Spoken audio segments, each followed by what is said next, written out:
Hello दोस्तों, स्वागत है आपका मेरे इस चैनल एवी इंग्लिश क्लासेस में। तो दोस्तों, आज मैं आपके लिए लेकर आया हूँ एक इम्पॉर्टेंट टॉपिक जो कि है फिगर्स ऑफ स्पीच का।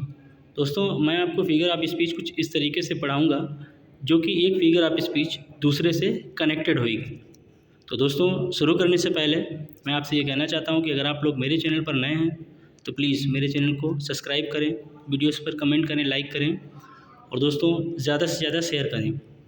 तो दोस्तों, मैंने लास्ट वीडियो में देखा था कि बहुत सारे लोग जो है मेरा वीडियोस देख लेते हैं और मेरे चैनल को सब्सक्राइब नहीं करते हैं। लास्ट वीडियो में मैंने देखा था कि जो है लगभग 45% लोग सब्सक्राइब वालों ने देखा था और 65 लोग ऐसे थे 55 लोग ऐसे थे जिन्होंने वीडियोस मेरे जो है जो देख तो लिए लेकिन सब्सक्राइब नहीं किया। तो मेरा ये आपसे रिक्वेस्ट है कि अगर आपको मेरा वीडियो अच्छा लगता हो तो आप लोग प्लीज़ सब्सक्राइब ज़रूर किया करें। तो दोस्तों, शुरू करते हैं हम लोग कुछ most important figures of speech, जो कि बहुत ही अच्छा टॉपिक है और इससे क्वेश्चन हर बार पूछा जाता है। तो मैं आपको कुछ इस तरीके से फिगर ऑफ स्पीच पढ़ा दूंगा कि आपके दिमाग से कभी भी नहीं उतरेगा। तो दोस्तों, शुरू करते हैं। सबसे पहले हम लोग एक फिगर ऑफ स्पीच जो है एसिंडेटन। एसिंडेटन जो है क्या फिगर ऑफ स्पीच होती है, इसमें क्या होता है, the omission of N expected conjunction like and but और। ठीक है, एसिंडेटन में क्या रहता है कि जो कंजंक्शंस होती हैं वो हम लोग क्या कर देते हैं, उनका ओमिशन कर देते हैं, उन्हें हटा देते हैं, यानी कि जो है no use of conjunction in a sentence. ठीक है दोस्तों, एसिंडेटन जो है ये कहाँ से आया है, एक ग्रीक वर्ड है एसिनडिटोर्स, जिसका मतलब होता है अनकनेक्टेड। ठीक है दोस्तों, कभी कभी ये पूछ लिया जाता है कि इसका ये वर्ड कहाँ से आया, इसका मीनिंग क्या है, तो आप लोग इसका देख लीजिएगा। तो एसिंडेटन में क्या रहता है कि जो है ओमिशन ऑफ कंजंक्शन रहता है, ये याद रखिएगा। तो इसका एक एग्जांपल देख लीजिए, आई केम, आई सा, आई कंकर्ड। दोस्तों, ये जो है जूलियस सीजर का एक वर्क है, उसकी लाइंस हैं, सॉरी मैकबेथ की जो है ये लाइंस हैं। उसके बाद इसमें जो है कहीं पर भी कोई कंजंक्शन यूज नहीं हुआ है। दूसरा हम लोग बात करते हैं एग्जांपल की, she woke up, went to work, ate, slept, went to work again. ठीक है दोस्तों, ये जो है इसमें भी कोई भी कंजंक्शन यूज़ नहीं हुआ है, तो इसमें क्या है, ओमिशन ऑफ कंजंक्शन है। उसके बाद हम लोग नेक्स्ट की बात करते हैं, फिर है हमारा सिंडेटन। एसिंडेटन अब है फिगर ऑफ स्पीच हमारा नेक्स्ट सिंडेटन। सिंडेटन क्या होता है कि single conjunction is used to connect words, phrases और क्लास इन अ सेंटेंस। जब क्या हो कि सिंगल कंजंक्शन यूज हो रही हो एक सेंटेंस में, ठीक है, तो वहाँ पर कौन सा फिगर ऑफ स्पीच होता है, सिंडेटन। सिंडेटन जो है कहाँ से आया है, ग्रीक वर्ड है सन डिटोट्स, इसका मतलब होता है बाउंड टुगेदर। ठीक है दोस्तों, अब हम लोग इसके एग्जांपल देखेंगे। जैसे she ran to the door, opened it and screamed. अब देखिए यहाँ पर सिंगल कंजंक्शन यूज हुआ है। ठीक है, एक ही सेंटेंस में सिंगल कंजंक्शन जब यूज होती है तो हमारा होता है syndeton. Will love our country and love our family. देखिए दो सेंटेंसेस हैं, दो क्लॉजेस हैं यहाँ पे और उसमें एक कंजंक्शन का यूज किया गया है। I came and took rest, and लगा है एक सेंटेंस में, तो यहाँ पर भी क्या है, सिंडेटन है। उसके बाद दोस्तों अगला हमारा फिगर ऑफ स्पीच जो है वो है पॉलीसिंडेटन। पॉलीसिंडेटन में क्या होता है कि more conjunctions are used in a sentence. एक ही सेंटेंस में जब बहुत सारे कंजंक्शंस का यूज होता है तो वहाँ पर कौन सा होता है फिगर ऑफ स्पीच, पॉलीसिंडेटन। पॉलीसिंडेशन के कुछ एग्जांपल देख लीजिए। जैसे कि मैंने एक लिखा है कि when you are old and grey and full of sleep and nodding by the fire, take down this book. ठीक है दोस्तों, इसमें देख लीजिए कई सारे कंजंक्शन यहाँ पर यूज हुए हैं, यानी कि 3 कंजंक्शन ये यूज हुए हैं। जब मोर देन 1 कंजंक्शन का यूज हो किसी एक सेंटेंस में तो वहाँ पर हमारा कौन सा होता है फिगर ऑफ स्पीच, पॉलीसिंडेटन। उसके बाद दोस्तों अब हम लोग नेक्स्ट जो है हमारा एनाफोरा। अब दोस्तों एनाफोरा से रिलेटेड भी कई सारे फिगर ऑफ स्पीच आपको इसमें मिलेंगे, ये सारे एनाफोरा से ही रिलेटेड रहेंगे। तो सबसे पहले हम लोग देखते हैं कि एनाफोरा होता क्या है। एनाफोरा में क्या होता है कि the repetition of the same word और phrase at the beginning of 2 or more lines, ठीक है। क्या होगा कि जब सेम वर्ड या सेम फ्रेज बिगिनिंग में, यानी कि 2-3 लाइनों में उसके बिगिनिंग में क्या हो, सेम वर्ड यूज हो रहा हो, तो वहाँ पर हमारा कौन सा फिगर ऑफ स्पीच होता है, एनाफोरा। जैसे एग्जांपल से हम लोग समझेंगे कि in every cry of every man, in every infants cry of fear, in every voice, in every man.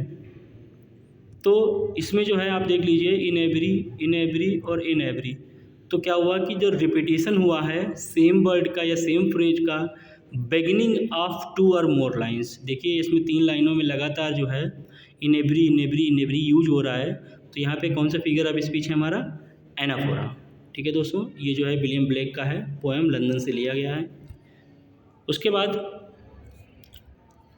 It is the best of times, it is the best of times.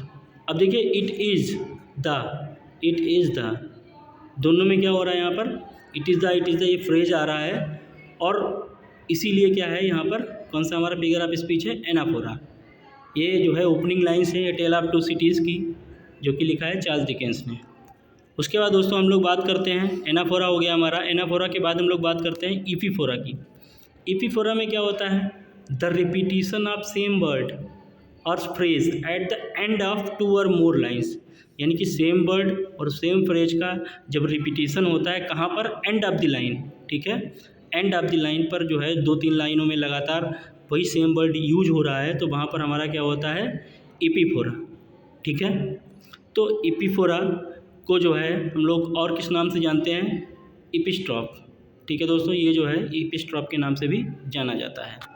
अब इसका example देखिए, अभी आपको समझ में आ जाएगा कि if you had known the virtue of the ring और her worthiness that gave the ring, if you did know for whom I give the ring and would conceive for what I gave the ring. अब देखिए यहाँ पर जो है the ring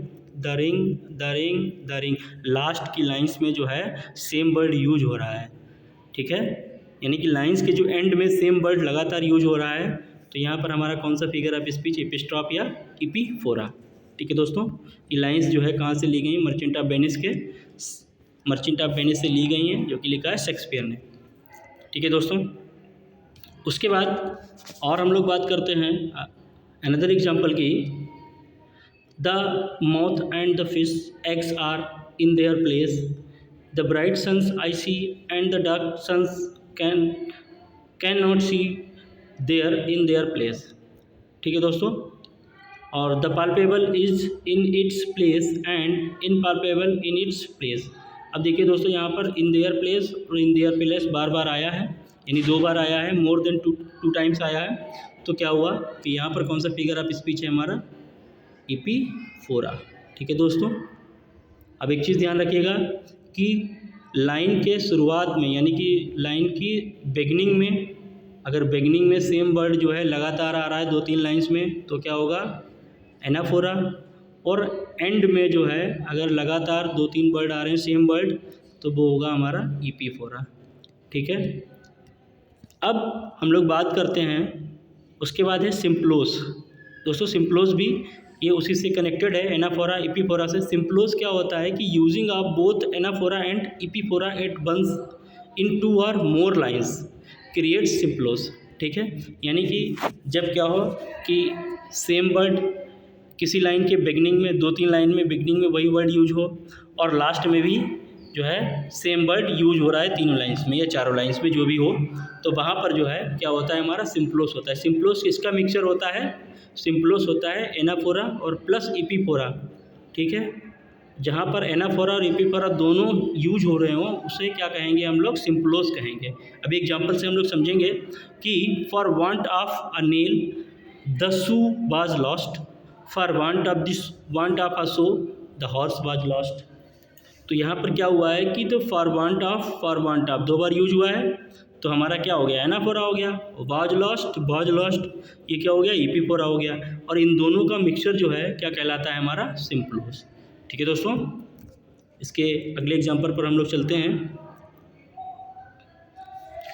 अगला example देख लेते हैं, and if the body does not do fully as much as the soul and if the body were not the soul what is the soul. अब देखिए दोस्तों यहाँ पर बार बार क्या हो रहा है, and if the body, and if the body, एक ही लाइन है यानी दो लाइन्स में सेम वर्ड यूज हो रहा है, द सोल, द सोल, इसमें भी लास्ट में भी सेम वर्ड यूज हो रहा है। तो यहाँ पर दोनों का मिक्सचर जो है क्या कहलाता है हमारा, सिंप्लोस। ठीक है दोस्तों, अब हम लोग आगे चलते हैं। अगला हमारा जो है फिगर ऑफ स्पीच जो है बहुत ही इंपॉर्टेंट है। अगला भी इसी से ही रिलेटेड है, एनाडिप्लोसिस। तो दोस्तों एनाडिप्लोसिस क्या होता है? एनाडिप्लोसिस क्या होता है? The repetition of the last word of a line और sentence at the beginning of the next line और सेंटेंस। यानी कि किसी सेंटेंस का जो लास्ट का वर्ड होएगा वो अगली लाइन का फर्स्ट वर्ड होएगा। ठीक है, नेक्स्ट लाइन का फर्स्ट वर्ड होएगा। ठीक है, तो मान लीजिए मैंने कहा कि आई लव यू, ठीक है, यू पे ख़त्म हुआ और लास्ट वर्ड ये यू जो है अगली लाइन का जो है स्टार्टिंग वर्ड हो जाएगा। जैसे I love you, you love me. ठीक है, तो यहाँ पर क्या हुआ, एनाडिप्लोसिस हुआ। एनाडिप्लोसिस का मतलब क्या होता है कि the repetition of the last word of a line और sentence at the beginning of the next line और सेंटेंस। ठीक है दोस्तों, अभी एग्जाम्पल से समझेंगे इसको। एग्जाम्पल में क्या है कि I am enjoying the holy Lawrence of the fall of prostrate hair, I beg your pardon, pardon I beseech you. ठीक है, तो अब देख लीजिए यहाँ पर पर्डन पे ख़त्म हुआ है और अगली लाइन जो है पर्डन से शुरू हुई है। ठीक है, यानी लास्ट वर्ड जो है रहेगा किसी लाइन का और नेक्स्ट लाइन का जो है वही फर्स्ट वर्ड हो जाएगा। तो यहाँ पर कौन सा होगा हमारा फिगर ऑफ स्पीच। तो उसके बाद हम लोग बात करते हैं as the some of gentle rapping the Raven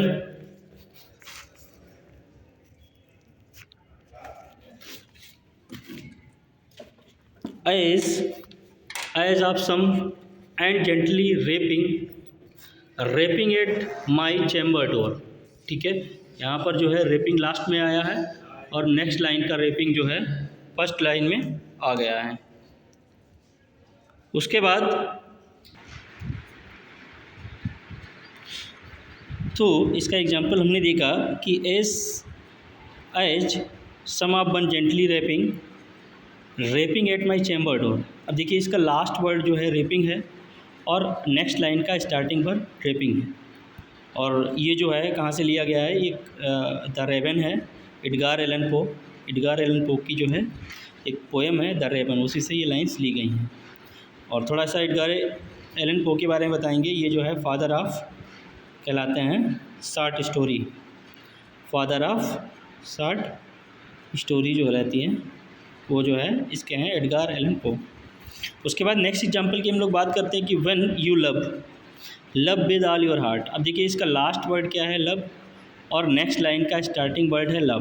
तो यहाँ पर कौन सा फिगर ऑफ स्पीच हो गया हमारा, एनाडिप्लोसिस। उसके बाद हम लोग बात करते हैं अगला जो फिगर ऑफ स्पीच है हमारा वो भी इसी से ही रिलेटेड है, एंटीमेटाबल। ये जो है क्या है, the repetition of the same phrase और word in a different sequence. इसमें जो है एंटीमेटाबोल में क्या होता है कि रिपीटिशन होता है सेम वर्ड है सेम फ्रेज का, लेकिन डिफरेंट सीक्वेंस में रहता है। ये जो है कहाँ से आया है, ये ग्रीक वर्ड से आया है। ये ग्रीक वर्ड है जिसका मीनिंग क्या होता है, turning about in the opposite direction. कि कभी कभी इसका मीनिंग भी पूछ लिया जाता है, तो आप लोग इसको नोट कर लीजिएगा। अब हम लोग देखेंगे कि इट कैन बी यूज्ड क्यों होता है, टू कन्वे पैराडॉक्सिस एंड आयरनी, यानी आयरनी और पैराडॉक्सिस को कन्वे करने के लिए इसका यूज़ होता है। अब इसकी कुछ एग्जांपल देखिए, अभी समझ में आ जाएगा। जैसे हमने कहा कि ask not what your country can do for you, ask what you can do for your country. अब देखिए यहाँ पर सेम फ्रेज है लेकिन उसका जो है यूज़ अनदर सीक्वेंस में किया गया है, डिफरेंट सीक्वेंस में किया गया है। जैसे हमने कहा कि better a witty fool than a foolish wit. उसके बाद एग्जांपल अगला देखते हैं कि the French work to live, the French work to live where Americans live to work. यहाँ वर्क टू लिव, यहाँ लिव टू वर्क, यानी कि सेम वर्ड है, सेम फ्रेज़ है, लेकिन उसका सीक्वेंस जो है चेंज कर दिया जाता है, डिफरेंट सीक्वेंस हो जाता है उसका। उसके बाद आई मीन व्हाट आई से एंड आई से व्हाट आई मीन। अब देखिए यहाँ पर जो है सेम फ्रेज़ है, लेकिन जो है उसका सीक्वेंस क्या है, डिफरेंट है, सीक्वेंस इसका बदल दिया जाता है। जहाँ पर क्या होगा कि सीक्वेंस जब बदल दिया जाए सेम वर्ड या सेम फ्रेज़ का, वहाँ पर हमारा फिगर ऑफ स्पीच कौन सा होता है, एंटी मेटाबॉल। उसके बाद हम लोग बात करते हैं, अगला फिगर ऑफ स्पीच हमारा है कियास्मस। कियास्मस क्या होता है, कियास्मस होता है कि टू पैरेलल फ्रेज और clauses are place in reverse order. ठीक है, यानी कि जो दो पैरेलल फ्रेज होंगे या क्लॉज रहेंगे, उनको क्या होगा कि रिवर्स कर दिया जाता है। और कियास्मस जो है ये ग्रीक वर्ड है, इसका मीनिंग होता है क्रॉसिंग या एक्सेप्ट। ठीक है, कुछ ऐसे। उसके बाद इसका कभी कभी मीनिंग भी पूछ लिया जाता है, तो प्लेसिंग क्रॉस वाइज होता है इसका मीनिंग, और ग्रीक वर्ड से आया है, ग्रीक वर्ड है ये। क्रॉसिंग इसका मतलब होता है और एक्सेप्ट इसका मतलब होता है। अभी हम लोग एग्जांपल देखेंगे तो समझ में आएगा। जैसे कि हमने कहा कि we live to eat, we live to eat और ईट टू लिव। अब देखिए यहाँ पर जो है लिव टू ईट और ईट टू लिव। ठीक है दोस्तों, तो इस तरीके से जो पैरेलल हमारा क्लॉज रहेगा उसको क्या होगा, रिवर्स कर देना, वो क्या कहलाता है, हमारा कियास्मस। जैसे it is nice to be important, it is nice to be important but it is more important to be nice. देखिए सेम फ्रेज़ है, सेम क्लास है, लेकिन क्या है, इसको जो है रिवर्स कर दिया गया है। तो ठीक है दोस्तों, आप लोग एग्जांपल से देख लीजिएगा। उसके बाद मैं जल्द ही इसका नेक्स्ट पार्ट लेके आऊँगा। और अगर दोस्तों आपको मेरा वीडियो अच्छा लगता हो तो प्लीज़ कमेंट करें, लाइक करें, शेयर करें और चैनल को सब्सक्राइब करें, ताकि मैं आपको ऐसी वीडियो देता रहूँ। थैंक यू सो मच, मिलते हैं नेक्स्ट वीडियो में, तब तक के लिए बाय बाय।